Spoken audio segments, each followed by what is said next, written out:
Have you ever met someone who seems unusually calm in our chaos-driven world?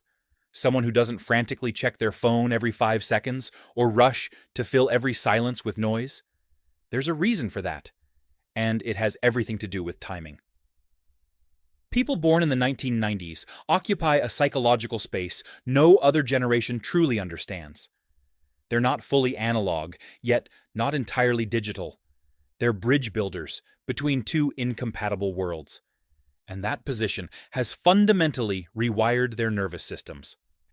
The last generation to know silence. What makes this generation unique isn't nostalgia, it's neurology. These individuals developed their sense of self in a world that moves slowly enough to feel solid, where moments existed only once before disappearing forever. Saturday morning cartoons couldn't be rewound. Family gatherings weren't documented from every angle. Embarrassing moments faded. This created something powerful, a nervous system that learned presence as a requirement, not a practice. When moments can't be saved, the mind learns to stay. Attention settles naturally instead of fragmenting across multiple screens. Experiences feel complete because there's no mental energy reserved for thinking about how they'll look later or how they'll be received by an audience. This isn't romanticizing the past, it's understanding brain development. A nervous system shaped without constant external observation learns to be internally anchored. It doesn't need to perform awareness to feel real. The teacher called boredom. For 1990s kids, boredom wasn't immediately escapable. There was no endless content stream waiting in their pocket, no algorithm intervening when stimulation dropped.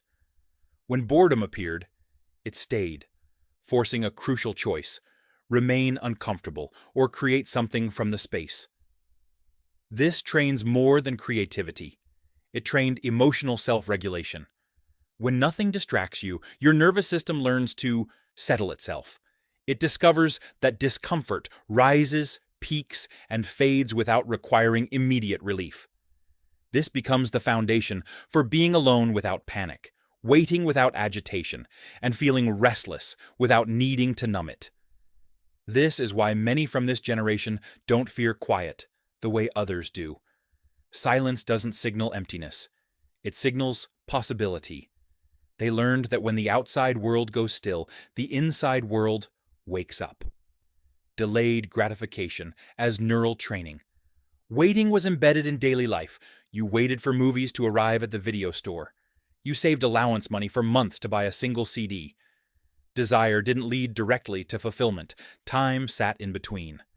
This repeated experience shaped psychological trust. Trust that what you want can exist without being immediately satisfied.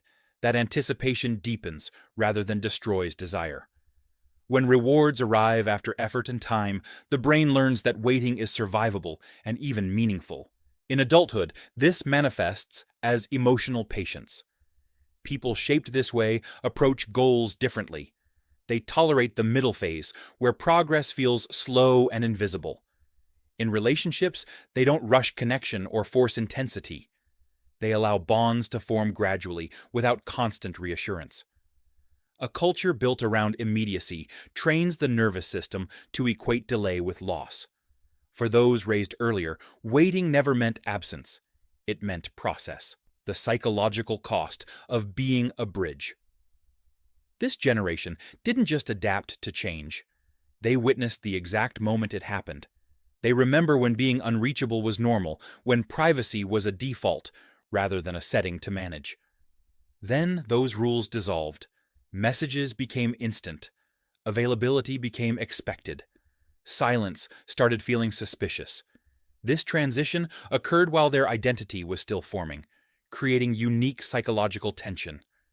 They carry memory of slowness, depth, and unobserved moments, while living inside systems that reward visibility, speed, and constant response.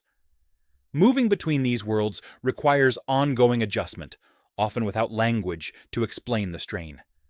They understand the convenience of connection, but also feel its cost. They're not resisting change. They're holding the memory of another way of being, one where attention wasn't divided, And presence didn't require performance. Silence as emotional fluency.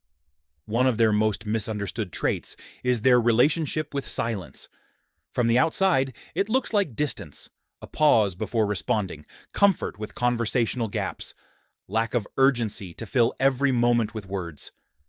But this isn't emotional absence, it's emotional fluency. They learned silence before constant stimulation, understanding that you could sit in the same room without speaking and still feel connected. Simultaneously, they became fluent in digital communication, creating a rare psychological duality. They don't confuse constant communication with closeness. They understand that connection doesn't disappear when words pause. It simply changes form. The weight of transition. Many from this generation share a quiet, unsettling feeling. A sense of having lived through more than their age seems to justify. They often feel older than they are, not because they grew up too fast, but because they watched a world disappear while still learning to belong in it. When you carry the memory of a world that no longer exists, you develop emotional gravity. This creates maturity without cynicism, awareness without bitterness. They're not disillusioned. They're simply aware of how fragile systems can be because they've seen one vanish. The truth about timing. This isn't about one generation being better. It's about timing. People born in the 1990s aren't slower. The world learned to move faster. What shaped them was exposure to contrast, experiencing life before constant visibility, then adapting when visibility became the norm. If you recognize yourself here, there's nothing to fix. You're not behind or out of place. You carry a rhythm formed in a different environment, and it still serves you even when it doesn't match the pace around you. What looks like distance is often balance.